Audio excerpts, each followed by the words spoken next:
Në zbatim të projektit të ri të ujësjellësit të Vlorës është hasur në pamundësi teknike nga firma zbatuese dhe specialistët e ujësjelljes kanalizime rajoni Vlorë për të ndërhyrë në disa objekte, kryesisht në pallatet të vjetër, të ndërtuar shumë vite më parë. Pikërisht për këtë qëllim, drejtori i ujësjelljes kanalizime rajoni Vlorë, Ermal Murati, ishte këtë të premte në terren, ku pa nga afër situatën. Murati thot se qëllimi i implementimit të këtij projekti është furnizimi 24 orë me ujë të pishëm, heqja e depozitave nga terrasat e pallateve të vjetra, sistemimi i furnizimit me ujë në këto pallate, duke shmangur pompat vetjake nga secili konsumator, heqja e tubacioneve nga fasadat e objekteve, duke shmangur çarjet dhe rrjedhjet nga ngricat, instalimi i kasetave të reja të macave dhe macat përkatës në vendet përshtatshme, si për konsumatorin, ashtu edhe për ujësjelljes kanalizime rajoni Vlorë. Në një pjesë të pallateve është kryer faza e parë e instalimit të kolonës dhe të kutive matëse.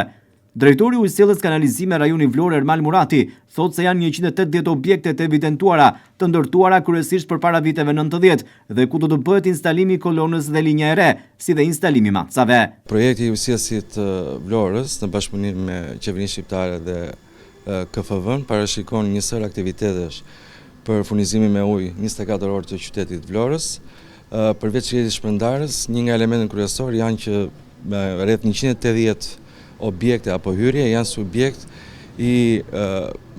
investimit për kolonat e brendshme, ku secili banor do të ketë rrjetin e furnizimit, secila shtëpi le të themi, njëkohësisht dhe macin e dedikuar për konsumin, njëkohësisht dhe faturimin e ujit. Pse është i rëndësishëm ky proces? Janë rreth 180 hyrje, siç thash pak më parë, dhe normalisht furnizimi 24 orë me ujë bën që të hiqen depozitat, e cila është një gangren për sa i përket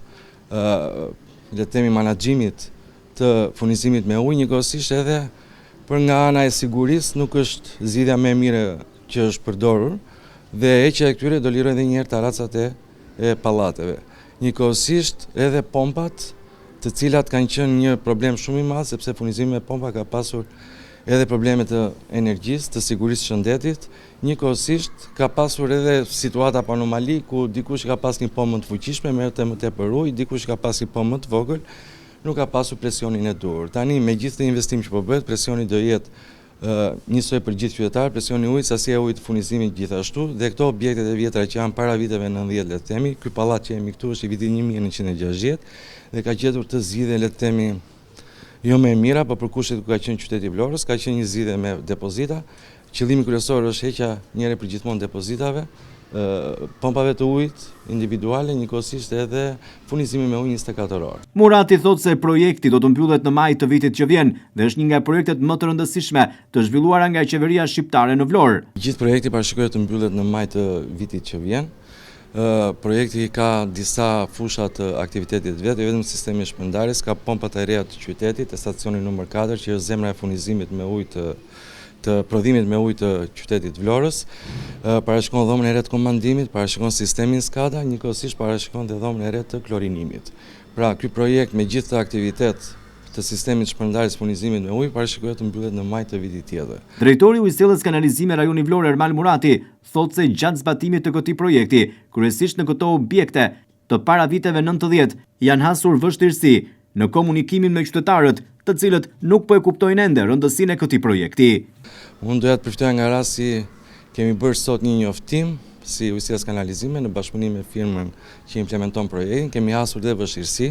Banorët dhe qytetarët subjekti i këtyre investimeve duhet ta kuptojnë shumë mirë sa e rëndësishme është aksesi që duhet të kenë firma kontraktore dhe punonësit e ujësjellës kanalizime për të përfunduar investimin në kolonat e brendshme të pallatit. Ka momente që nuk kuptohet kjo pjesë, kemi bërë dhe njoftime nëpërmjet le të themi afishimeve të njoftimeve në hyrje të pallateve,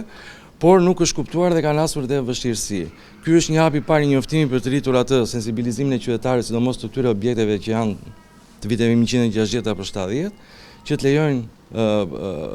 ekipet për të finalizuar projektin. Në shumë zona të qytetit ka munguar bashkëpunimi nga qytetarët pronar të apartamenteve në këto pallate, ndërsa ujësjellës kanalizime rajoni Vlorë u bën thirrje qytetarëve që të lejojnë grupet për të vijuar zbatimin e projektit. Kjo është një ndërhyrje domosdoshme, në të kundërt ata nuk do të furnizohen me ujë të pishëm në momentin që linja kryesore do të dalë jashtë funksionit.